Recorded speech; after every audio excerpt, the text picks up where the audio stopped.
স্বামী জীবিত অথচ 2 বছর ধরে বিধবা ভাতা পাচ্ছেন স্ত্রী। নেপথ্যে সেই কাটমানির অভিযোগ। চাঞ্চল্যকর অভিযোগ উঠল নদিয়ার শান্তিপুরে। থানায় অভিযোগ জানালেন খোদ বিডিও। হরিপুর বিশ্বসুখ পল্লীর বাসিন্দা শেফালিদের দাবি, বারবার আবেদন করেও লক্ষ্মীর ভাণ্ডার প্রকল্পের সুবিধা পাননি। তারপরই এলাকায় তৃণমূল কর্মী বলে পরিচিত উত্তম দেবনাথের দ্বারস্থ হন তিনি। অভিযোগ 3000 টাকার বিনিময়ে সরকারি ভাতা পাওয়ার ব্যবস্থা করে দেন উত্তম। তবে লক্ষ্মীর ভাণ্ডার নয়, বিধবা ভাতা বাবদ 1000 টাকা করে পেতেন শেফালি। সেটা তো আমি জানতাম লক্ষ্মী ভাণ্ডার ঢুকছে, কিন্তু পরে তো আমি জানতে পারলাম যে ওটা আমার বিধবা ভাতা করে দিয়েছে, ওনাকে 3000 টাকায় দিয়েছে।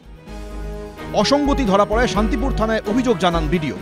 যারা তত্ত্বাবধানের দায়িত্বে ছিলেন তারা জ্ঞানত বা অজ্ঞানত অবশত এগুলো এন্ট্রি হয়ে গেছে। কিন্তু আমি নিজে দেখেছি আধার কার্ডটা ঠিক নয়, ব্যাংক অ্যাকাউন্টটা ঠিক নয়। এভাবে একটা সময় প্রচুর এন্ট্রি হয়েছিল। 2019-20 সময় দুয়ারে সরকারে যখন বার্ধক্য ভাতা দেওয়ার কথা বলল সরকার, তখন একটা সময় ব্যাপক এন্ট্রি হয়েছিল। সেগুলো কয়েক রাতের মধ্যে এন্ট্রি করতে হয়েছিল বিডিও অফিসে, সমস্ত বিডিও অফিসে হয়েছিল। সেই সময় যদি এটা ভুল হতো সেটা মার্জনা করা যায়, কিন্তু ব্যাংক অ্যাকাউন্ট ভুল করে অন্য একটি অ্যাকাউন্ট দেওয়া এটা সম্ভব নয়। খবর সামনে আসতেই তীব্র আক্রমণ শানিয়েছেন শুভেন্দু অধিকারী। সোশ্যাল মিডিয়া পোস্টে লিখেছেন, লক্ষ্মীর ভাণ্ডার প্রাপক সধবা গৃহবধূকে জোরপূর্বক বিধবা ভাতা পাইয়ে দেওয়ার ব্যবস্থা করে দিয়েছে নদিয়া জেলার শান্তিপুরের পঞ্চায়েত এবং বিডিও। অনুঘটক সেই কাটমানি খেকো স্থানীয় তৃণমূল নেতৃত্ব।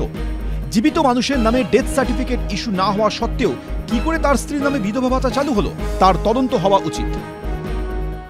80 জন অযোগ্য লোক যাদের ভাতা পাওয়ার কথা নয়, যাদের বিধবা ভাতা পাওয়ার কথা নয়, স্বামী থাকা সত্ত্বেও 80 জন লোককে কাটমানির মাধ্যমে তাদেরকে ভাতার ব্যবস্থা করেছে। এইভাবে শান্তিপুর ব্লক এবং শান্তিপুর পৌরসভায় তৃণমূল পরিচালিত পঞ্চায়েত সমিতি, গ্রাম পঞ্চায়েত এবং পৌরসভাগুলো কাটমানি খেয়ে অযোগ্য লোকদের আজকে তাদের বিভিন্ন ধরনের প্রকল্পের সুযোগ সুবিধা পাইয়ে দেওয়ার ব্যবস্থা করেছে। দল এই ধরনের কোনো কিছুকে সমর্থন করে না।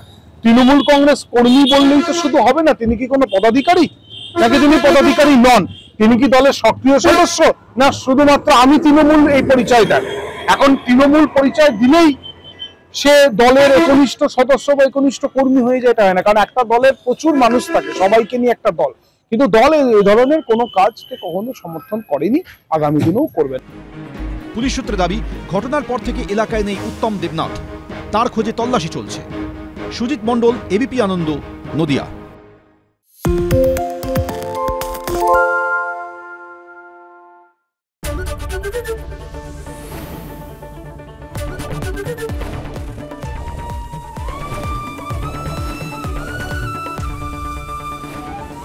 এবিপি আনন্দ, এগিয়ে থাকে, এগিয়ে রাখে।